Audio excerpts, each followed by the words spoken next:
Hey, this is Greg with Fit for Expedition, and we are here with a, well, kind of new friend. Hey, how's everybody doing today? And he's going to give us a tour of his box van.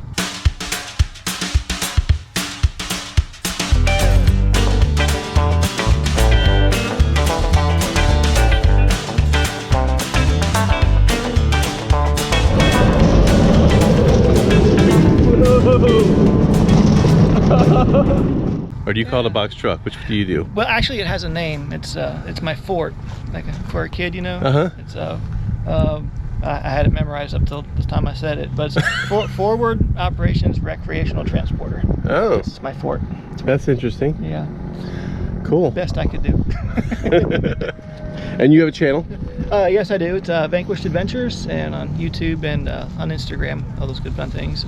And we'll put it somewhere down here too, so you can see it. Magic appearing labels. Yes, so do you want to give us a little tour of the outside first, and then we'll go inside and see your private spaces that you don't want to show anybody? Oh boy, that cost extra. Okay, so this is just an outside storage compartment, and that is for maintenance things strictly to inside my house, just like you would have in your house. And the different compartments help keep me organized because I'm not the most organized person on my own. And then moving forward, and you really need to be organized when you're living this lifestyle. you absolutely do. Everything, it's so important. This is my side garage, which is unique compared to most other vehicles who have back garages and whatnot, but we are working with the configuration of the vehicle as it was purchased. But under here I have a 30-gallon water tank with a gravity feed, and then I also have below, there are connections for electric and water that can be hooked up to city service if I was in an RV park. And there's another 15 amp plug here, and we have propane. This little contraption here, I'm not really going to pull it out, but this is an external cooktop that I can attach onto the side, and if it's hot or I just want to be outside, I can do outside cooking, entertaining, all that good stuff, pretend to be a chef, you know, little things like that. But it's also got power. Then all my exterior cabinets are LED lighted, and that's the gist of that. Inside this compartment, we have the vehicle maintenance, jacks, stuff for oil change, extra belts, all the things to avoid breakdowns and being stranded on the road. This is another storage unit where I keep a shovel and a ladder.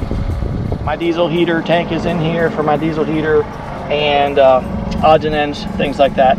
And it's just it's a very handy compartment. And all of my compartments have LED lighting in them, so if I need to get in here in the dark, all of them light up. And all these compartments were already on the truck? Yes, they were. So yep. you were pretty lucky that you had outside storage spaces. Yeah, very lucky. It helps in organizing, but you sometimes have to be creative because you can't change it and you can't configure it, so you're stuck with what it is and you have to make it work. Another feature here on the back is I have a window air conditioner in here, and the hinges have been removed, and this pulls and slides out. Over here we have the TV. Big TV, bigger than most people's. The mount is a little crooked, but it actually swings out and will go across the whole back door, so I can sit back here and watch TV and get absolutely nothing done ever. Okay. And below, that's good. Below that, it's great. I swear it's great. That's the window air conditioner, and that is on slides. It slides out when in operation. I really like that idea. That's cool. Keeps it closed. Helps keep the weather out if you're in colder areas and whatnot. And then I've got a computer, and that also holds all my little remotes so I don't lose them, because if things aren't glued down, taped down, or Velcro down, they're lost. There's shoe rack and different things, toiletries and whatnot, all those are there.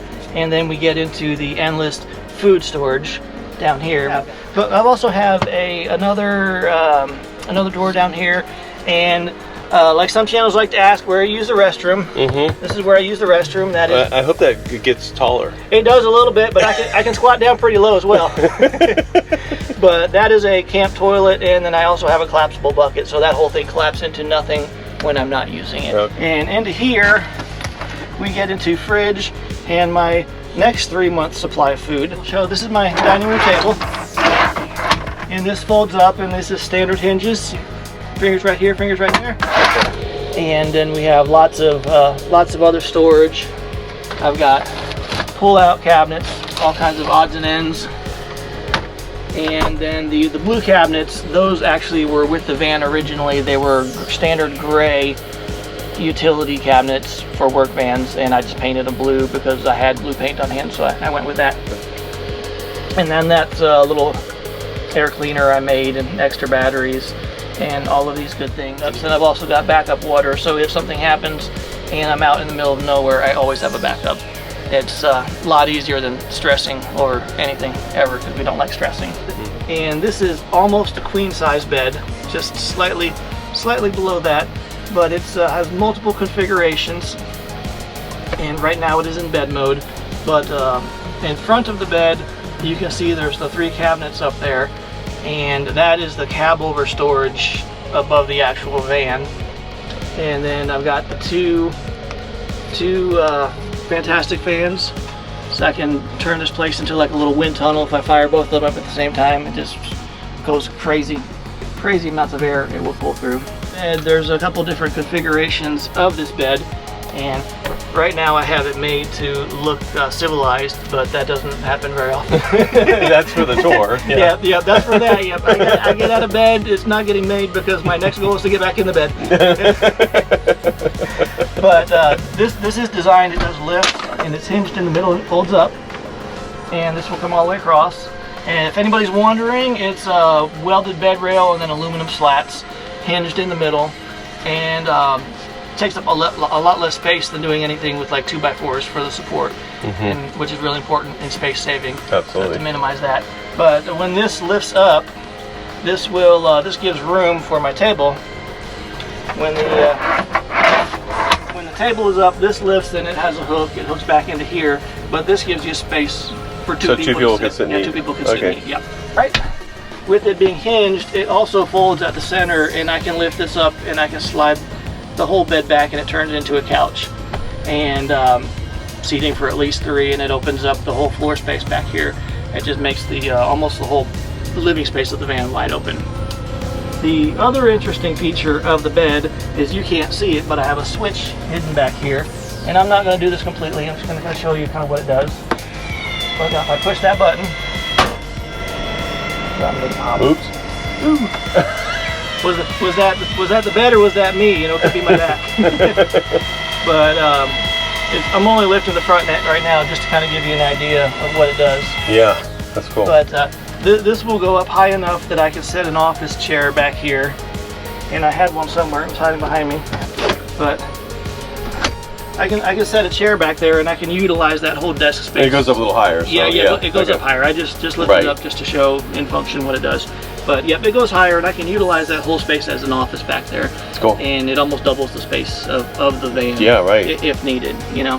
And there again, that's, you know, if and when needed. Most of the time it just stays in bed mode. But coming across here, this is the control panel with all the power. Inverter and everything. And everyone always asks me about my Tesla battery. That's my Tesla battery right there. That's cool. And that's out of a Tesla Model S, and that's about 400 amp hours at 12 volts, and takes up almost no space. I can put it anywhere. So that's nice. That's really unique. It is, yes. You know, once you get the custom programming configured on it, you know, you don't have to think about it ever. It just runs and it does its thing. And you know, how many watts of solar do you have on the roof? I have 1,200 watts, Okay. 600 watts stationary, and then I have 600 watts that I can tilt. And that's electronically tilted. That is, right? yeah. I have a switch up in here. I push the button and it raises up.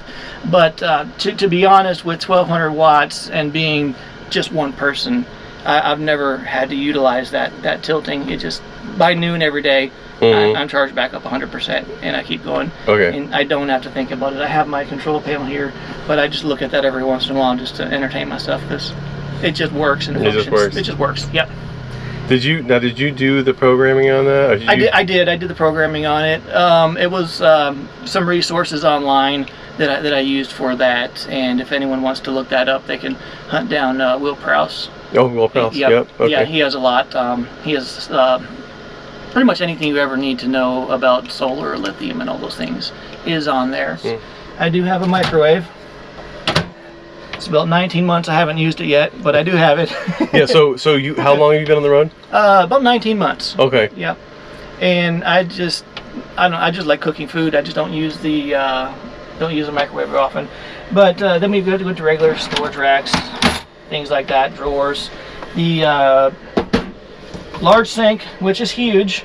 This allows me to hide. If someone comes over, I can just hide dirty dishes in there. Or if you get on the road really fast, you just throw everything in there. Yeah, you can throw anything in there. It's really great. But this is just a standard cutting board that I put pegs on, so I can also move this on top of my stove. So when I do the dishes, I can set them over here to dry. Cool. And that doubles my space in that configuration. I'd like to ask you a question about something here. Yes. Do you have any issue? This is real tile, right? That is real glass tile. Yeah, yes. And it's regular grout or tile backer board, and there are two options on grout. There's a more expensive one that is for things that might have movement into it versus your general. I don't remember the exact name of it, but one of them is a more flexible grout, and one of them is a more rigid grout. So everything here it's all on magnets. Okay. It all sticks back in, and from here I can just put whatever I need in there to cook. Cool. And stick that in there. And it's also great. You have scissors, different utensils and things you're using. While you're cooking, you just set it right up there because there's limited counter space. You can just sure. You throw it up and it sticks and it stays there. And do you have any issues with this staying here when you're driving down the road? Nothing has ever fallen off. Okay, so what kind of magnets are these? They're just Harbor Freight. They're like $6. So it's probably the same thing you get at IKEA. Yes. Okay. Yep, any of those. And that's really all there's to it. It's just mounted onto the bottom of the cabinet instead of being mounted onto the wall. Because if you wall mount them, if you drive, sometimes they slide. Okay. And that'll scuff up your surfaces and mess up paint and things like that. Okay. So I put them up there instead. That's a good tip. And then down here is my alcohol stash. And also my point of use hot water heater. Okay. And the hot water heater goes to the sink, and it also goes to the shower with a splitter, so it covers both of those.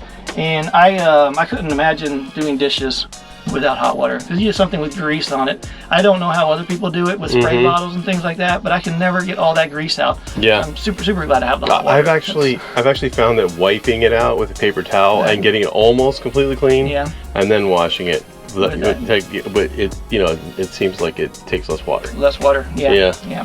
Yep. So this here, real quick, first is just a little double closet, and nothing super fancy, but that gives me space to hang up things, and again, I can stuff things in there to hide. That works out great. And this is getting to the shower, which is important. And this is the part that you found interesting. So this shower is small. It is actually the base. The base of it is a floor sink from like a service or that type thing. So it's small and really durable. It's smaller than a standard house shower pan. And I want it small just because everything needs to be smaller to save space. So that works with that. And the downfall with having it being so small is that you are in a small confined space. So the goal here was to maximize the feel of the shower space. So that's where we came into here. We have the flexible shower curtain here. But to take that a step further, the whole curtain slides out. And if you want to take a peek back in there, this is on drawer slides. Yeah. Just standard cool. Shelf drawer slides. And they are painted with a waterproof paint, oil base, so that you don't get rusting and whatnot. It's either that or you get a stainless steel set of drawer slides. And that slides back into here. So it gives you the whole extra space in your shower. Yes. And curves that away so your shower curtain is not sticking to you all the time. Yeah. And it's very, very glad I did it that way, because it's once you get in there, I mean, this may look like it has some room just because the walls are white. It doesn't. It's really small once you get in there. So once you pop that out, it's like you lose that claustrophobic feel. Everywhere, what I would tell everybody is put lighting everywhere, under your cabinets, anywhere you can think to put a light, because when you're out in the middle of nowhere and it's dark, you're trying to see in all these nooks and crannies, you can't see anything. So if you can put a light somewhere that's a shine light back of cabinets, any of those things, do it. Throw it in there, and you'll thank yourself later for that. Okay, now all yours is hooked into your power station, right? Your Tesla. Everything goes to the Tesla. Actually, if you look at these lights on the ceiling, these domes actually go to the van, which is the regular battery up front, and that's additional lighting. But it's also a backup. So if something happened and I had to turn my home power system off and to do repairs on that, I still have the lighting from the van. I think that about covers it. Okay, cool. Well, thank you for taking us on a tour today. And say the name of your channel again. Vanquished Adventures. Where's your sticker? I do have a sticker. There's the magnets or sticker, whatever that is. Magnets. Yeah. So that's the channel. Check it out. So this has been Wade and Greg with Fit for Expedition. Yeah. And we'll see you next time. Hey guys, if you like the videos that we post here on the channel, please hit that subscribe button. If you like this particular video, give it a thumbs up. If you want to leave a comment, that would be great, because I will definitely get back to you and share these videos with your friends if you think they would enjoy them. This has been Greg with Fit for Expedition. See you next time.